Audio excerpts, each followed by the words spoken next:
A true legend in modern beauty, co-founder of the multi-billion-dollar luxury skincare Fresh, a global leader with LVMH, and a visionary force in hospitality. Welcome to the last episode of Tequila Chats Season 4 with the ultimate innovator, Lev Glazman.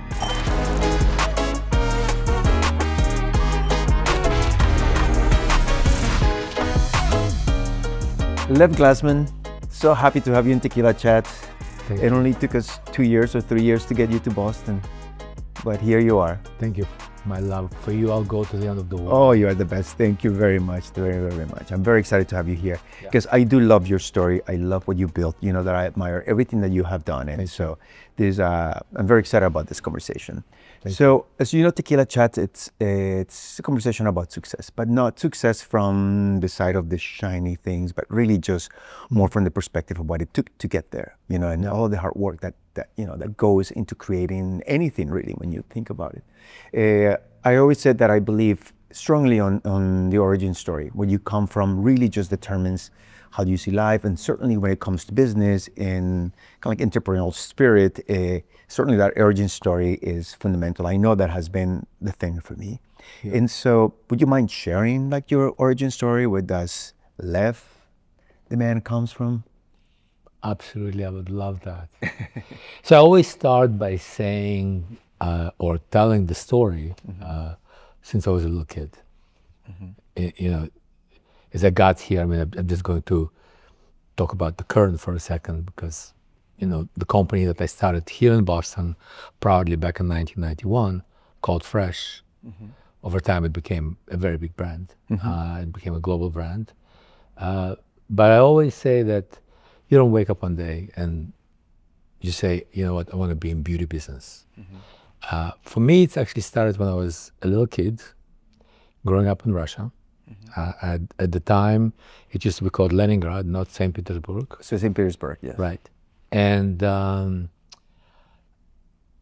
Russia at the time was pretty much, if you compare North Korea, that's exactly what it was. Yes, where that is, yes. Nothing penetrates through the walls of Russia. Everything is closed. People can't travel anywhere. Everything is fully controlled by the government. It was pretty awful. But there was another thing that was pretty horrible. There were only 2 fragrances available on the market. And they both were called Red Moscow. Both of them? Both of them. Men and women? Or one for men and one for women. That was it. For women, it was this dark amber color. For if you're unlucky and it drips on your shirt, it might not only burn it, but it's also would leave a stain for a very long time. And it smelled absolutely horrible. If I, now knowing the fragrances very well, because I make fragrances, I create architecture around the fragrances. So for me, it was like, if you think about Chanel No. 5 and you by mistake put some Lysol into it, that was the that was it.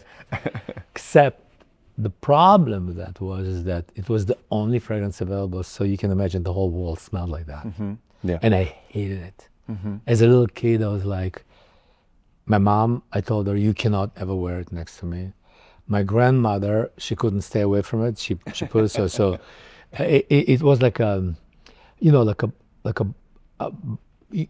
mothballs that you can never get rid of that smell. Yes.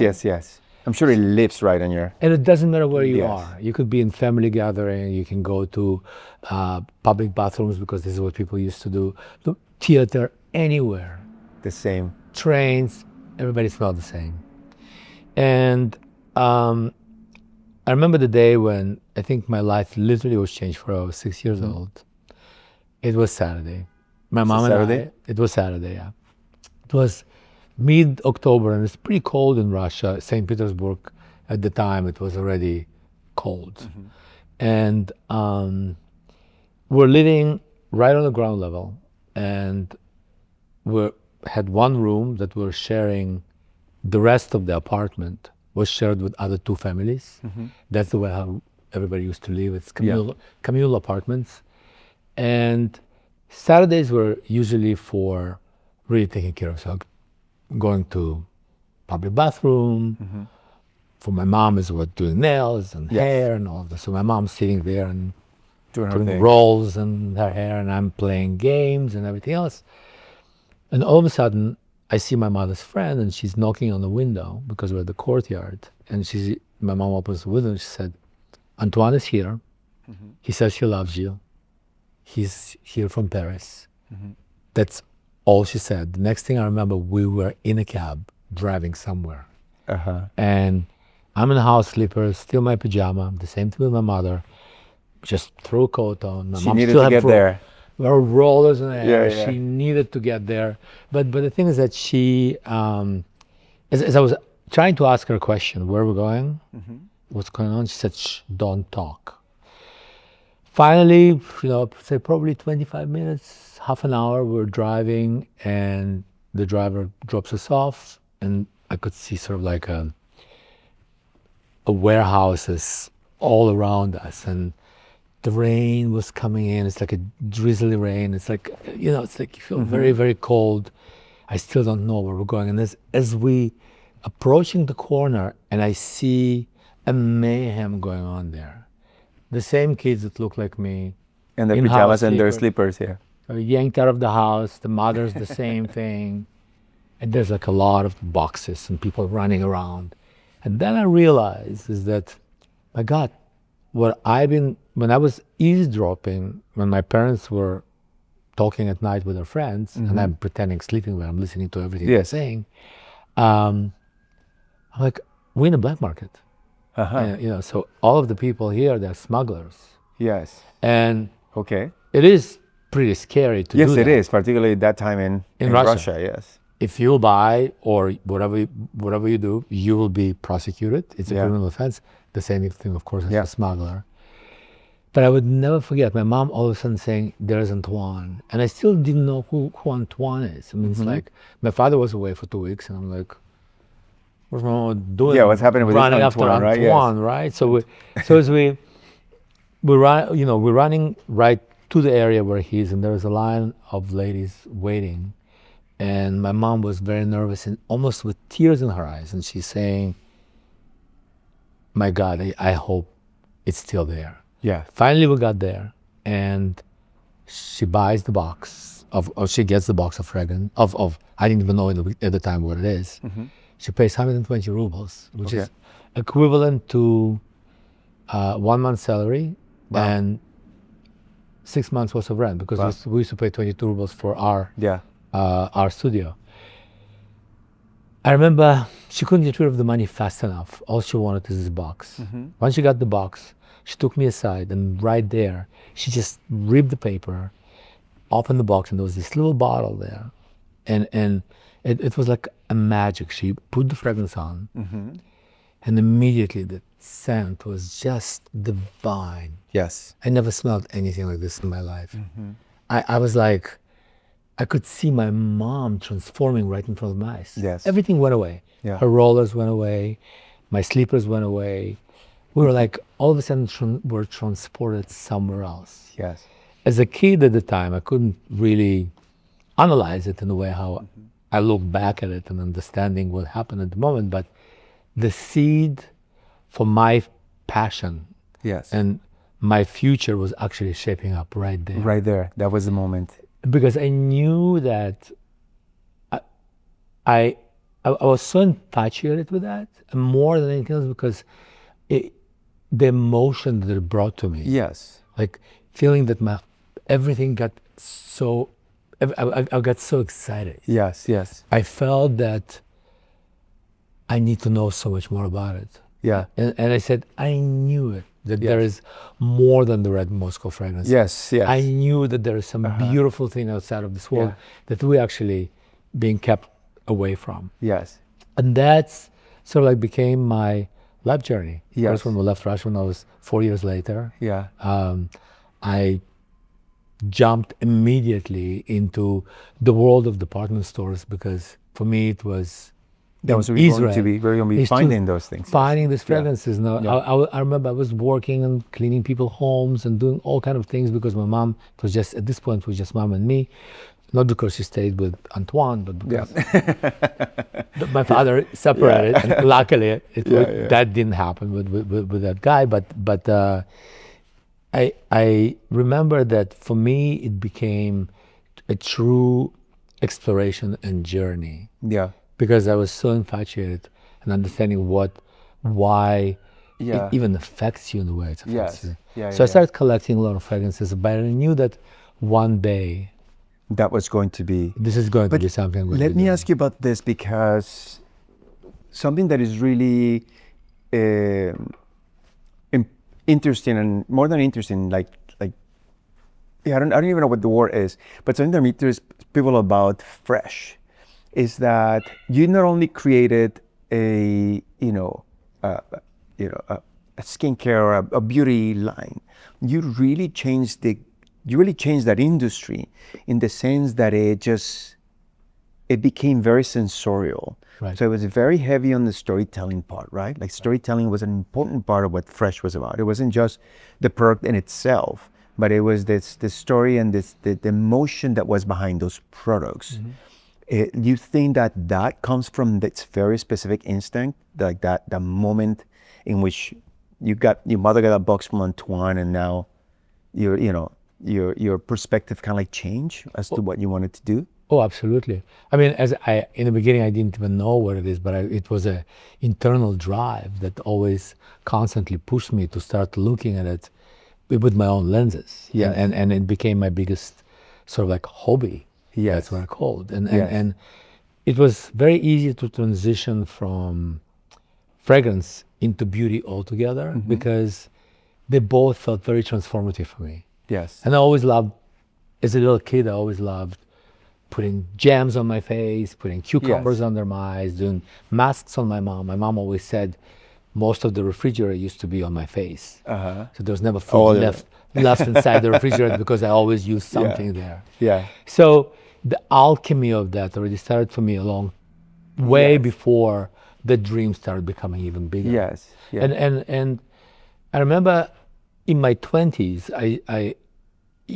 one of my biggest hobby was to go to department stores and listening to beauty consultants that would be talking about beauty products. And at that time, I was already switching to natural ingredients Yes.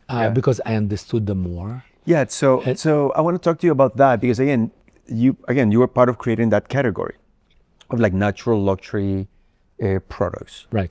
That comes from also there's a genesis to it seems. Yes. In all those points. Absolutely. And for me, what I could not get from some of the beauty consultants, although they were very knowledgeable, but the questions that I was asking, what's in the product,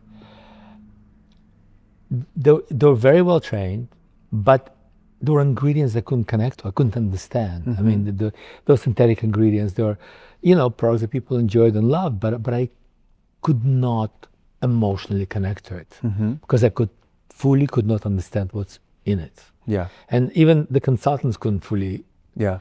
They used to like, he's going to ask me another question because they knew me by now. Yeah. I would be asking question upon question upon question because I was looking for the answer that I couldn't get. And that's where I realized that by really diving deeper into natural ingredients, this is something that I can understand. I can read about it. I can understand over centuries. Yes. Yes. All these beautiful beauty rituals that were coming from different cultures. Yeah. That they existed, but we sort of like ignored them. Yeah. And I felt that maybe it's time for us, although we're pioneers in that, together, me and Alina, my partner, my wife. Yes. We talked about it a lot. I drove her crazy, but she fell in love with the concept. Yeah. They said, why don't we open a store where we're going to show to the world that natural ingredients potentially not only going to be better, but they're actually going to bring you a pleasure because you can also relate to it. You can connect to it in a more emotional way and not just applying something onto your face, but creating a true ritual with that and making it more of a lifestyle brand than anything else. Yes. And that's how it started, that back in 1991, we opened the store and the dream came through. I mean, I can't even explain The first day when we opened, it was in South End, right in the corner of Waltham and Tremont. And Tremont Street, yes. And I can't even describe. It's like my life dream. Yes. Here I am, 30 years old, and I'm finally Yes. did it. Yes, yes. I All these finally years have been with you. And we it's didn't know obviously- what we were doing. We weren't shopkeepers, keepers, but the instincts and some understanding of certain aesthetic and how we can express Yes. the products through creating a certain environment became sort of like a journey for us. And, Yeah. and we created sort of like a world where people, from the moment they walked into the store, they couldn't pinpoint it, but they understood it. They were Yes, relating yes. to it. Because Yes. when I was telling them this product made with milk, and milk have whey proteins, and whey proteins are natural softeners for your skin, people immediately related to it because they know milk, they tasted it. Yes. So mother's milk. Yes, we yes. grew up on There that. is that actually So that emotional relationship to it, yes. which They is what is genius understood about what it. it is right away, and they understood the power of this ingredient, and Yeah. they emotionally were connected to that. Yes. And then when the power of mind is very big because everything's being activated. Yes. If you really think about it, because Yeah. if you're enjoying something, particularly products that they're very intimate. This is something you use naked in your body. Yes. Yeah. It's a moment that you have with yourself. Yeah. And that moment celebrated through these products. And But I think that's an interesting understanding, Lev, because I do think that skincare, beauty products are seen. Before you started, you and Lena created Fresh. They were seen more as kind of like utility products. Yeah. And I think you use the word ritual, but that's exactly what it is. You turn these beauty products into rituals, and now we take that kind of like for granted as part of that vernacular. Yeah. But do you think that as now, like in retrospect, when you look at that moment that you came to that realization, this understanding and natural products were an important part, the rituals were an important part of the creation of your company. Do you see that as some sort of like tipping point, like an unknown moment? Because in every business you have all these tipping points. Oh yeah, well, in the beginning, I mean, remember when we opened the first store, I borrowed $5,000 from my mom. We were totally broke, Alina and I at the time. She borrowed $5,000 from her parents. So we opened the store for $10,000. I mean, go open the store for $10,000 today, right? Yeah. We did everything ourselves, and our friends helped us to put things together. But we were so sort of like in that mode of that passion, and we had the vision. Yes. We didn't know how we're going to get there, but we Yes. knew that what we're doing is different. Yes. We knew that we are going to create a voice and we'll tell the story that people didn't hear, and Yeah. it's our responsibility to do the best job with it. Yes. But because we were so passionate about it, we had such a deep belief in what we were doing. Yes. It really propelled us to get things that became innovative and became very different. Yes. So within 3 years, we started launching our own products. Yes. And when we started launching our own products, this is where the world opened up for us. And it happened very, very quickly. Yes. Because and we were still very broke because success Well, you had sometimes- everything in Well, when the into that, demand becomes big, you're like, how the hell am I going to be producing it? You Yes. need to Yes. have funds to do that. Yeah. And at the time, nobody wanted to invest in beauty business, which is very opposite from what it Well, is now, right yes, a now. very different story. Exactly. Yes. So we had a lot of challenges. We had to learn a lot along the way. Yes. How to do that. Yes. And every day was a new day. Every day was a new learning. We didn't even know what a business model means. Like we literally were operating from today to tomorrow, fully driven by our passion and our dream, Yes. and knowing that what we're doing, we think the world really needs it. And we need to continue sort of like developing and putting new products out there and keep on innovating and keep on telling these amazing stories from different cultures. And Yes. and people was really Yes. catching up with that Yeah. very, very quickly. Now, let me ask you, because travel seems to be an important part of your DNA of Fresh. When you look at all the products come from different, and the ingredients, the main ingredients come from different regions of the world, and they come with a very, very strong story. Right now, you and Alina are in hospitality. You think that your current, kind of like endeavors in hospitality come from this experience in beauty with Fresh? Well, what comes from Fresh is that when you're creating a lifestyle brand, that's exactly what I said early on, Fresh was. We're designing our own stores. We're very passionate about it. Yeah. We're creating an environment for our products. Yep. But traveling throughout the world and picking up certain places that start inspiring us that if we're going to continue our journey and what will be our next stop, start thinking about why wouldn't we create a hotel? Why wouldn't we create a complete lifestyle? Yeah, complete experience. Where people could be there, they could live in those spaces, they could experience the sheets, experience the design, the sensibility that we have to offer to the world, and find a home also for our fragrances, the other products that are important for us. Yes. That became definitely Fresh was leading us there. Yes. But we felt that would be our next journey, Uh-huh. without abandoning Fresh, of course. Yes. Yes. 'Cause No, because the maker really is super experiential. I think it goes beyond just an exercise in building a beautiful building, but it's really a full experience. well, the Maker is highly curated place. Yeah. It was the craziest 4 years of design build. Yes. I was designing it as I was moving along, finding every piece, creating incredible connection with the community, which is upstate in Hudson, New York. There's a lot of creatives there. I met a lot of makers there that became part of the creation of the Maker, and really wanted to create something that people can emotionally react to, something they cannot forget. Yeah. And I mean, you walk into the Maker today, and the response from people is equal. Like it's the same always. Yeah. They're very much connected. They understand that there is something that's going on there. It's so different. Once they close the door behind, that's the world they want to be in. Yeah. And There's- that's something that was exactly what I dreamed about, and this is exactly what's happening. I gotta tell you, there's something really beautiful when you tell the story about being 6 years old with, getting your mom getting the fragrance from Antoine, and then just that one experience changed everything. Is really just beautiful to see that development into, that growth into not only what you have created, but what you have put out there into the world. Right. And this notion of really just building an experience like the one that you had, a different form to it.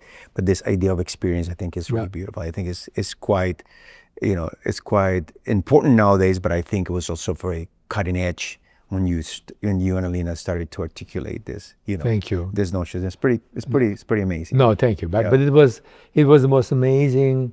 I would say it was probably one of the most incredible journeys I had, just to put it all together. Because at this point, it was everything that was working for me. Yeah. It was what we've done with Fresh and what we're doing going into the future. Creating it every single day, I was levitating. I would wake up in the morning, I couldn't wait to go to construction site and just keep on moving it and imagining it and changing if I need to change things, just perfecting it. It was one of the most incredible, rejuvenating, inspiring experiences I ever had. When we finished building it, actually, when we opened the doors to the hotel, it was in June of 2020. And I felt sad because, by God, it's done. Yeah. It's like the thing that I was feeding myself every single day with. Yes. Yeah. I was like, oh my God, yes, I see people coming to the hotel, loving it. It was also amazing to see that. But somewhere deep inside, I felt sad that it was over, and it felt almost empty. I wanted more of that. Yes. So when you look at this, at your full success, right? When you think about, again, living in Russia, in St. Petersburg, now St. Petersburg, building Fresh, the Maker, all of this kind of like stops in your life, and when you look at where you are right now, your partnership with LVMH, like just so many incredible things. Yeah. What have you learned from your success personally? What has success teach you? Success teaches me one thing, is dreaming, it starts with a dream, always. But you always have to find a way to make your dream to come through. And it's all about the consistency of your belief and your passion. And you have to trust yourself. Sometimes you make great decisions, sometimes they might be not as great, but you really know that if you have a vision, stick to it. Don't ever change it. It doesn't matter whatever mistakes you made in the beginning because you didn't know certain things and you have to learn on your own along the way. But one thing was never compromised is what we want to bring out there and what we wanted people to experience. The vision was always our guiding light Consistent for everything and we always do. present. Yeah. It was uncompromisable. It's the quality, it's the safety, it's the experience, the sensoriality of that highly innovative products. That's really what was our mantra all the time, and that never changed. Yeah. And that's what I learned is that thing, it's fundamentally cannot be touched. Yeah. That's how you create the DNA for your own brand. Yes, of course. Which I didn't even know what that means. Yeah. But every brand comes to life with having the DNA and you're feeding that DNA in the direction where that brand needs to go. What do you think is the most important part of building that DNA? Because you're building all these things from ground up. Right. But the most important part of building DNA is to really stick to certain elements that are extremely important for the brand to continue expressing itself in the right way. And you're recognizing it right away. Yeah. It's sort of like it's constantly there. You know what's right for your brand and what's wrong for your brand. It's like even I always use an example that is actually even easier to explain it, is that when I was designing the maker and being there every single day, I became the space. The space was talking to me and I was talking to the space. Yes. I knew if I'll bring something in there, certain things might be rejected. And it happened all the time. There's certain things would be coming into this into the maker as I finished construction, as we're putting it all together, and the space was just saying no. It doesn't belong here. Yes. It belonged there, or it belonged there. So that's exactly the same thing with a brand. You sort of like the DNA is not, if you fully understand your living DNA, it is not going to let you go in any direction like that. Yes, exactly. I have the same experience in my own world, my own business. Not only in terms of that process, in the sense that, I always said, if I'm going from A to Z, it doesn't matter if I go from A to D, back to C, up to R. I always know that I need to get to that Z.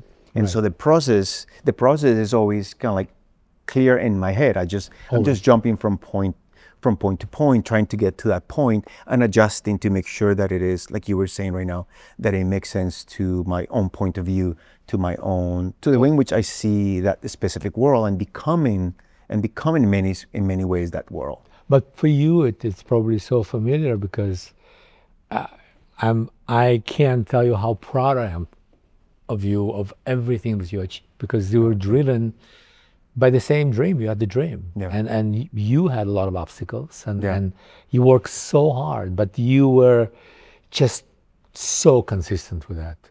And you're not only you're a fast learner and learning along the way, you also love what you were doing. You understood what you were doing. You understand what your strength and where you can take it. You're the dreamer yourself, and thank you. You made it happen. Thank you. You're very kind. So now you mentioned failures. learning from those failures. What have you learned from those, from challenges and failure? I mean, in my head, I don't really use the word failure. Okay. It's more about sometimes you make certain decisions and you take some risks. And I think every business you should. Yeah. You got to leave room to be able to take risks. You can't try to make everything work because that's not the way the world is operating. Yeah. Sometimes you could be too early by launching a product that the world is not ready, or concept not ready for it. And I've seen it many times that whatever I launched back in 2000, all of a sudden it's so relevant right now, but back then it was too early. So you learn, it's not about failing, it's sort of like you learn from your own sort of like decisions. Yes. And it's, again, sometimes there could be the right one, there could be the wrong one. Yeah. But what I learned is that you need to pick yourself up and you need to pick up whatever these pieces are and just don't go there again. Yes. You know? Yeah, yes, exactly. Continue experimenting. Yeah. Don't stop it. Don't punish yourself for that. Because we never did anything for the brand that it became so detrimental for the brand that we could actually, it could just like, you know, explode, but not in the right way. And you just have to be, again, in whatever your decisions are, you got to own them. Yes. And oh yes, for sure. If they're right and if they're wrong, and you cannot always do it right, but then you're picking up your pieces after that. Yes. And you just keep going, right?